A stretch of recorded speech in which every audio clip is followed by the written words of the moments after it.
Monsieur le Président, très rapidement, une motion donc sur la pollution aux particules émise par les navires. Vous en avez, cette Assemblée en a parlé précédemment avec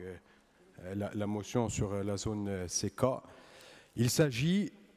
d'un problème de santé publique majeur puisque c'est des particules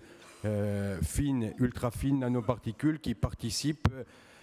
au cancer de la population. Et je voudrais dire à cet égard que la famille politique que je représente, sans en avoir la paternité ni l'exclusivité, mais depuis les années 60 au moins,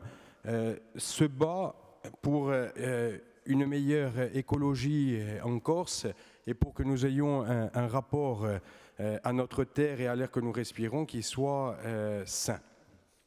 Il y a, je tenais tout de même à le rappeler parce que c'est important à l'heure où d'aucuns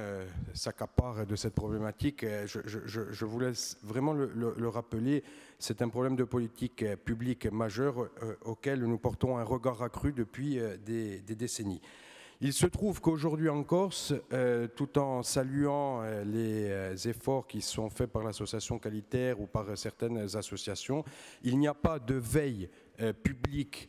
adéquate, systématique, régulière sur les particules ultra fines. Donc on a un problème d'analyse de ces particules et on a un problème d'émission par les navires, notamment ceux à quai dans tous les ports de Corse. Donc, ce que l'on demande à travers cette motion, c'est un renforcement de la veille de l'analyse de la pollution particulière, notamment celle émise par les navires d'une part, et d'autre part, c'est qu'il y ait une mise en conformité de tous les navires à l'horizon 2020, au 1er janvier 2020, puisque des directives européennes reprises par le gouvernement français et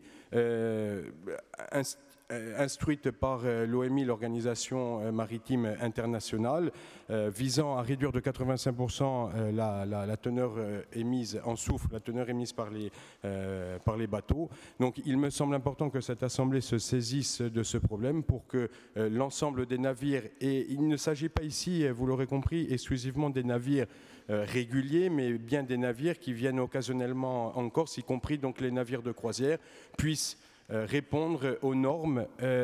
européennes et aux normes internationales. Voilà, je vous remercie.